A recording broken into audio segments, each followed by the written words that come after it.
Hello and welcome to Newsfeed on Trust TV. I am Dorcas Yakubu Zallah, bringing you trending stories that people are talking about and sharing around the globe today, and also their opinions on such issues. PDP sweeps all 30 local government areas in Osun Council poll. EFCC returns $132,362, 78.5 million naira to foreign fraud victims. Federal government to upgrade prisons as Tinubu approves relocation of custodial centers. Apple pulls data protection tool in UK after security row with government. Now, top on what's trending, the People's Democratic Party, PDP, has won all the chairmanship and councillorship seats in all the 30 local government areas in Osun State.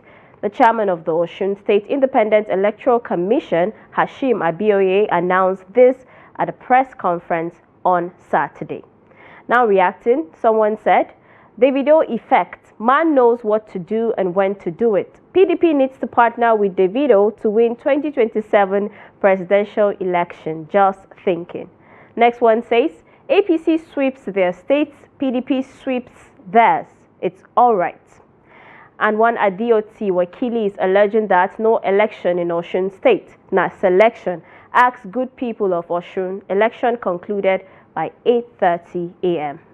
Next on what's trending, the Economic and Financial Crimes Commission, EFCC, says it has handed over $132,362, 78.5 million naira to American, Spanish, and Swiss victims of local fraudsters.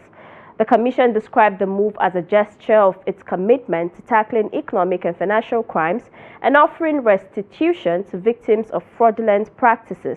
According to a statement by the EFCC, the handover was performed by its chairman, Ola Olukoyede, on Friday at the EFCC's corporate headquarters in Jabi, Abuja. The delighted Olukoyede observed that the event is a demonstration of the commitment of the federal government of Nigeria and that of President Bola Ahmed Tinubu to the fight against corruption and financial crimes. Now responding, someone said, hope you signed an agreement to know what they should do with the money, just as they instructed Nigeria to sign specifically what the money should be for and tied to specific projects to avoid corruption. What is good for us is good for them. Next one says, kudos on the track to rebuild our integrity. The last reaction on the story says, rebuilding the nation's name since 2015. Last year, numbers of vehicles were returned to Canada. Nigeria will be great again.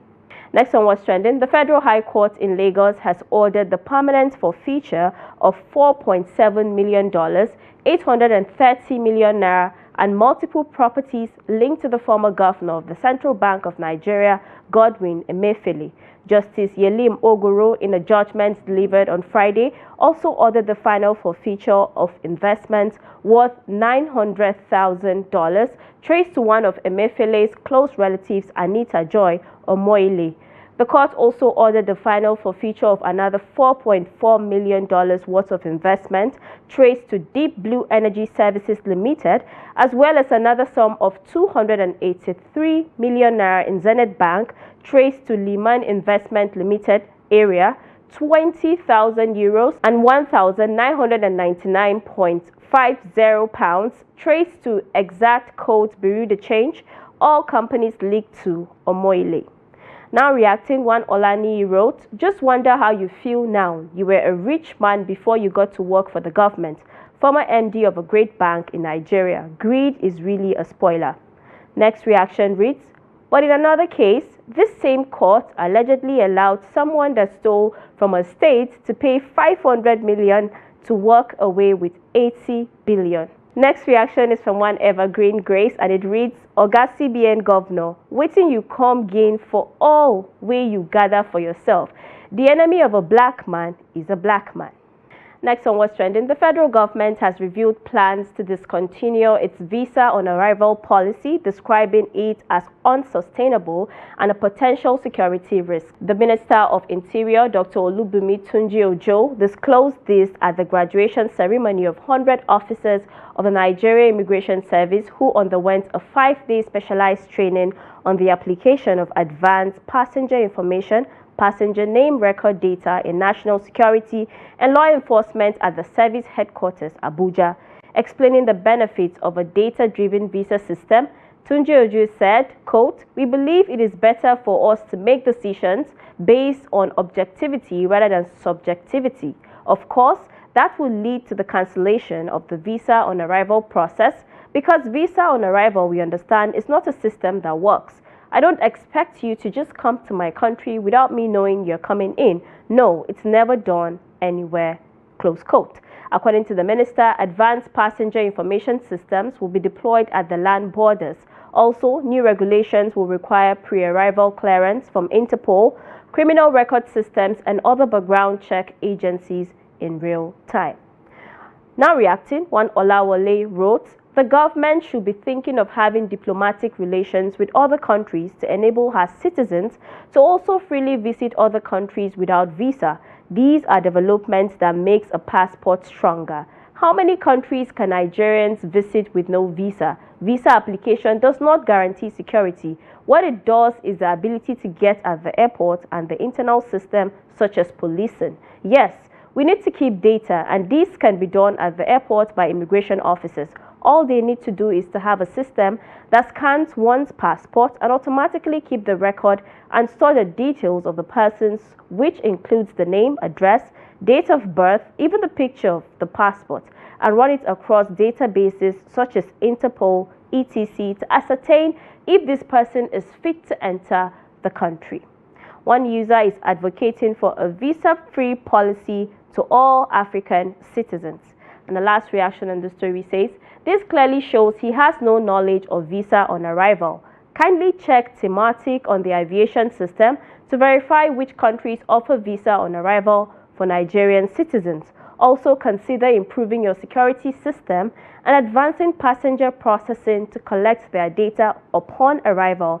That's exactly what immigration police are paid to monitor and enforce." Now, as part of the ongoing efforts to modernize the nation's custodial facilities, President Bola Tinubu has approved the relocation of 29 correctional centers across the country.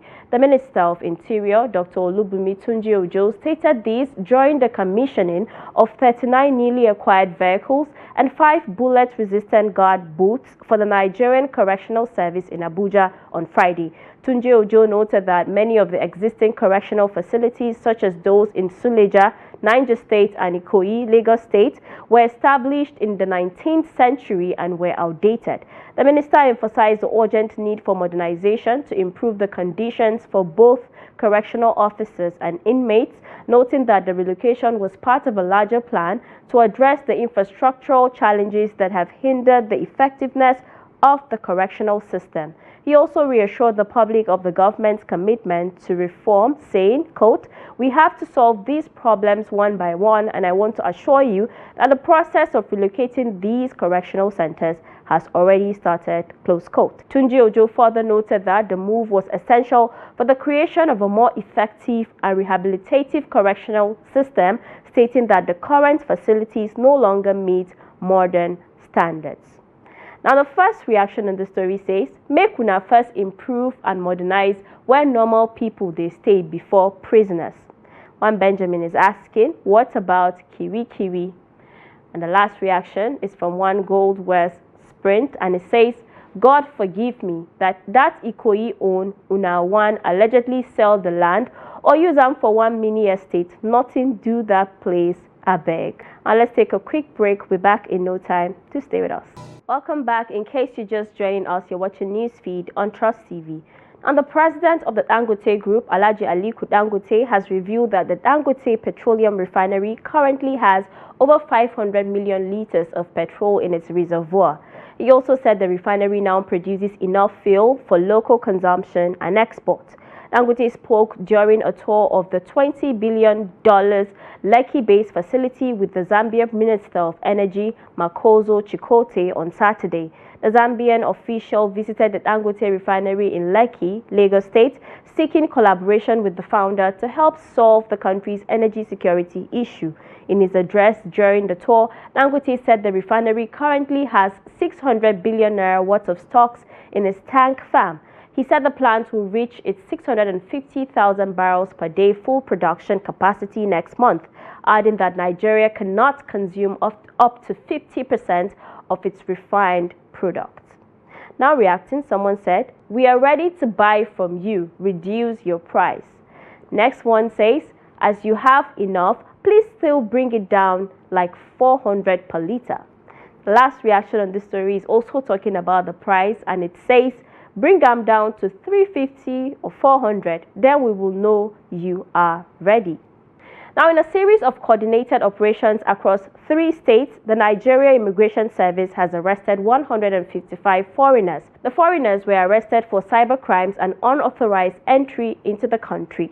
The arrested foreigners have since been deported following orders from the Comptroller General of Immigration Service, Kemi Nandap. A breakdown of the numbers showed that 90 illegal immigrants involved in cybercrimes designed to defraud unsuspecting Nigerians were arrested in Rivers State in January 2025.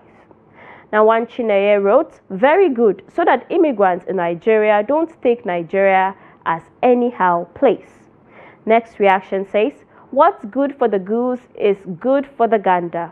Our own people are being deported too." One prince is saying, "We need to see those that were deported." Finally, Apple is taking the unprecedented step of removing its highest level data security tool from customers in the UK after the government demanded access to user data.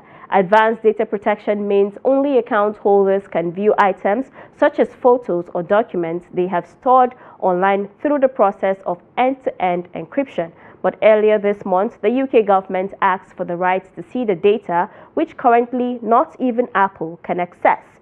Apple did not comment at the time, but has consistently opposed creating a backdoor in its encryption service, arguing that if it did so, it would only be a matter of time before bad actors also found a way in. Now, a netizen wrote, "Apple is correct. There should be no occasions unless the courts provide a warrant for the UK government to have access to our private data. If they need it in an honest way, which is catching criminals, a court will agree to it. But this seems like they want it for unlawful reasons."